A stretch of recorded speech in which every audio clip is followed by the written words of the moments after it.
questions, please direct. Please. 38. Do not DM All right. MJ Sherman will be up next, making his grand debut on the interview circuit. Take it easy on me now.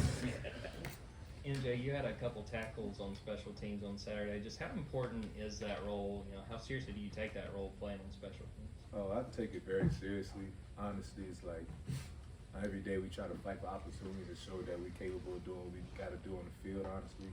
So, like, just as serious as you take your 9-to-5 job, as serious as I take my special teams job, because that's what we got to do. Basically, I take a lot of pride in fulfilling my job, helping the team win, and I felt like that I try to do that every week, and specifically last week. So. You said take it easy on you. So do you prefer Mikhail or MJ, and what's with the pretty necklace? All right. Well, one thing I do want to correct that I've been going through this trouble since I was a child. It's actually pronounced Mikhail, like Mikhail. But MJ is fine. MJ is usually used by folks who can't really pronounce our first name. But, Thank you, MJ. You know, that's cool. But you know, I kind of adapted to my nickname and everything like that. It's been part of me since I was a child. My mother gave me that nickname. So, the necklace, it really represents my roots for real.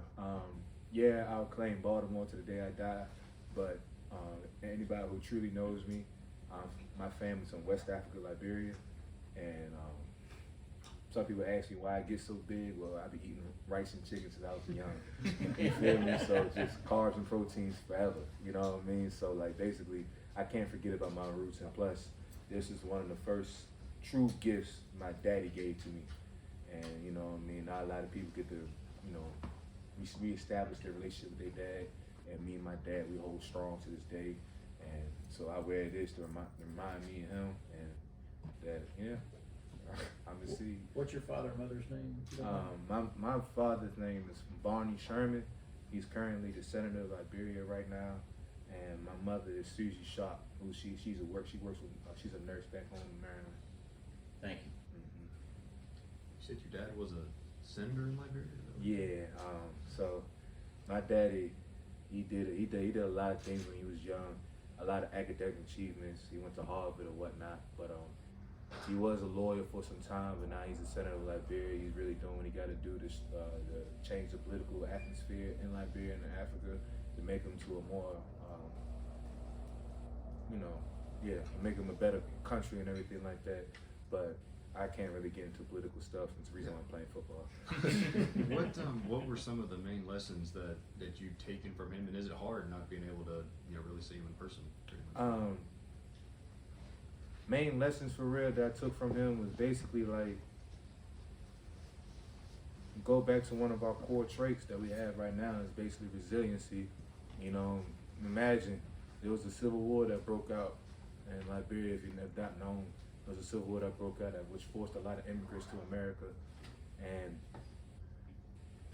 through all of that, he still kept his political atmosphere, his political status, and did whatever he had to do to make sure that stayed there, you know what I mean? As well as take care of his 4 children. And even though I wasn't there just yet, but still, like, take care of his children, make sure everybody was straight. And also, like, when it comes to seeing him and everything like that, I kind of just chalk that up to being a man.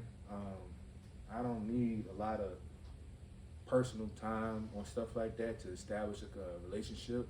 If you just keep it a buck with me, meaning like just keep it real with me, I keep it real with you too. And that's what me and my daddy always did. Like, we don't text on an everyday basis, but when he texts me, I text back. When he calls me, I call back, and vice versa. And you know, every time we call each other, it's like a 30-minute phone call to make sure we touch everything on basis. And honestly, and most of the time, I'm kind of trying to teach him about football. So, yeah.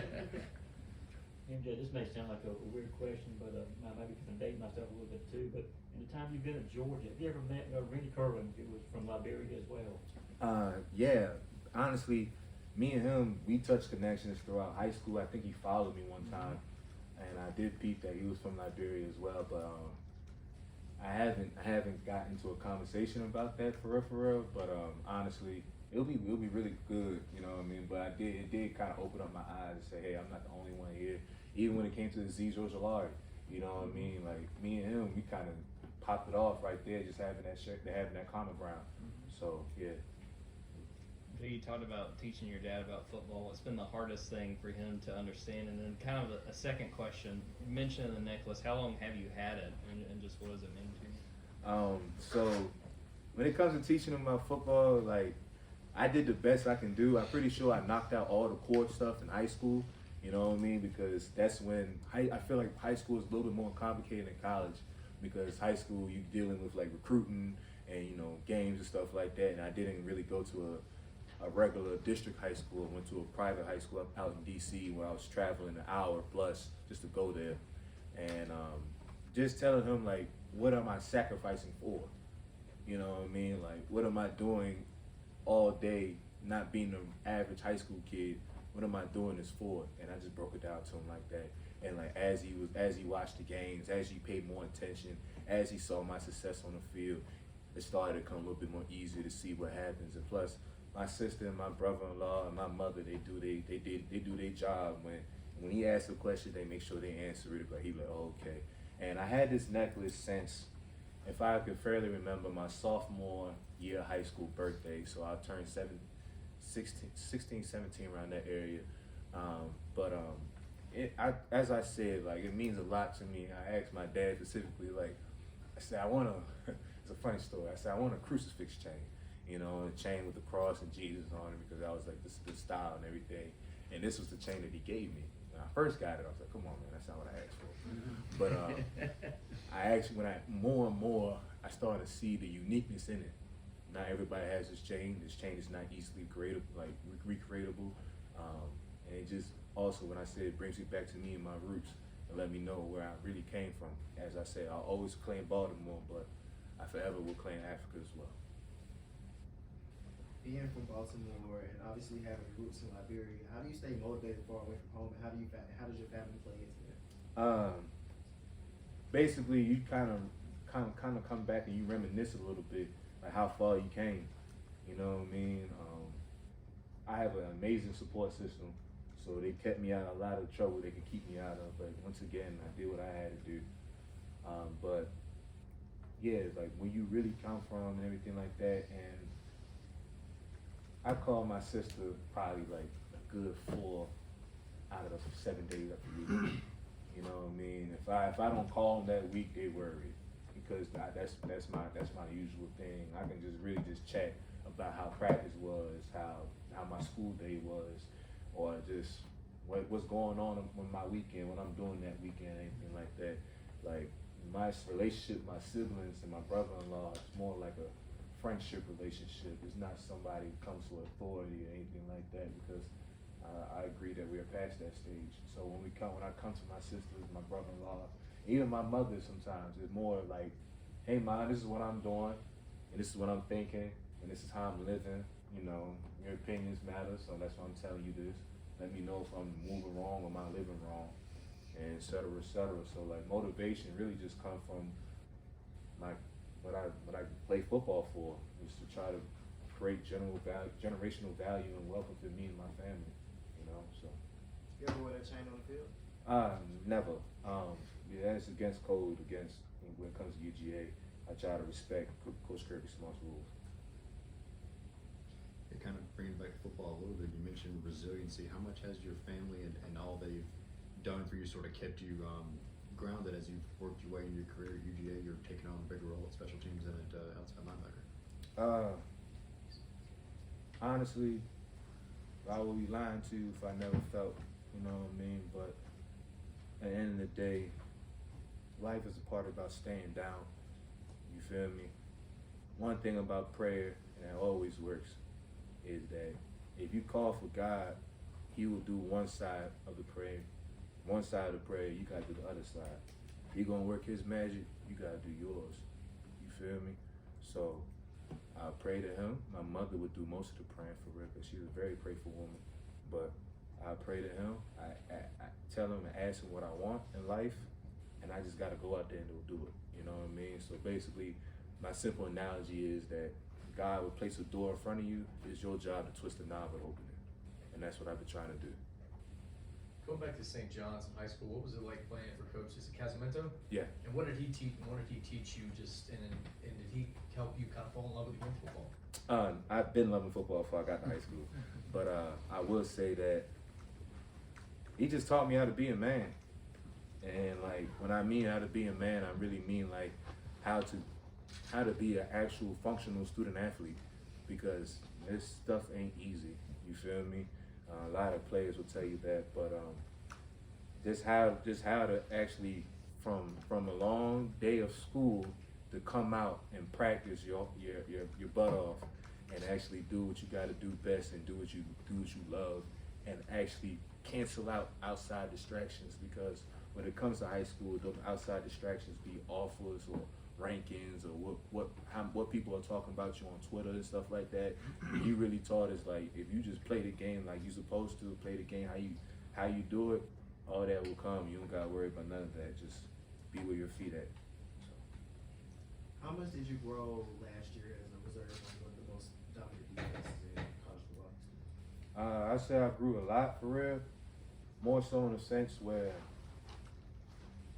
humility was part of that, and a lot of understanding and connection was a part of that too.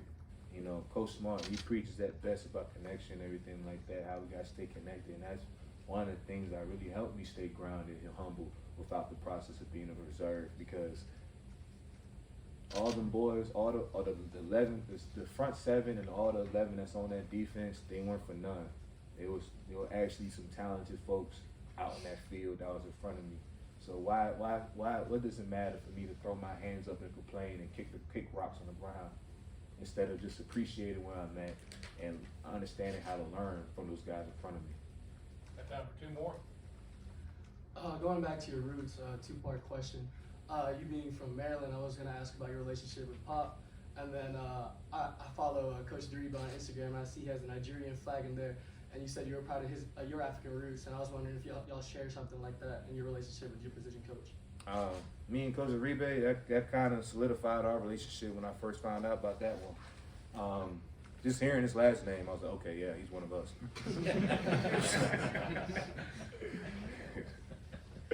But all jokes aside, for real. But like, nah, I was like, okay, that's cool. Like, there's some common ground that be able to be shared with me and him. And it's not something me and Coach Uribe, we see eye to eye, and as everybody else in the OLB group. He's very down to earth. He's young. He understands us in more ways that any other coach would, and you know, that's that. And me and Pop been rocking out forever. You know what I'm saying? So like, the funny thing is, it's crazy because we kind of switched areas. I went to St. John's when I'm originally from the Baltimore area. He went to St. Francis when he's originally from that Maryland, D.C. area. So like, we just talk about that, and it's always been like a little rah-rah between like who's better, St. John's or St. Francis and all that other stuff. But like, just friendly camaraderie, and that's how it is for real. Thank you. So you talked a bit about learning from some of those back last year. Can you talk a bit about things that you learned and how you implemented those things this year? One thing that I'm comfortable admitting that I lacked a little bit was when it came to my pass rushing skills. You know what I mean? When high school ball is high school, I was able to put my hands on somebody and drop it back to the quarterback. But SEC football is not like that. There's big boys up on that front line. So, and you got to be able to use your God-given talent to do what you got to do. And not that I was naive to that, it was more so like, how can I do it efficiently?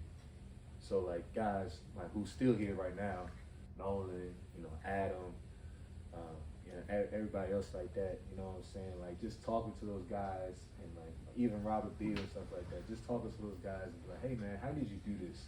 You know, watching it on film, like, okay, he's okay. Now I ask him in person, like, hey, how did you do this?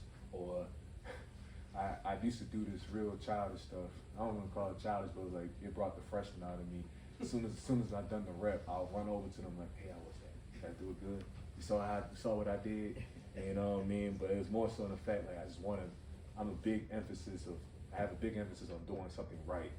If I do it on the field, I want to make sure it's right because once again, it's a defense. All 11 work on a string like a puppet, and we got to do what we got to do best. MJ, appreciate it, man. Thanks. Thank you. Andy. Appreciate it.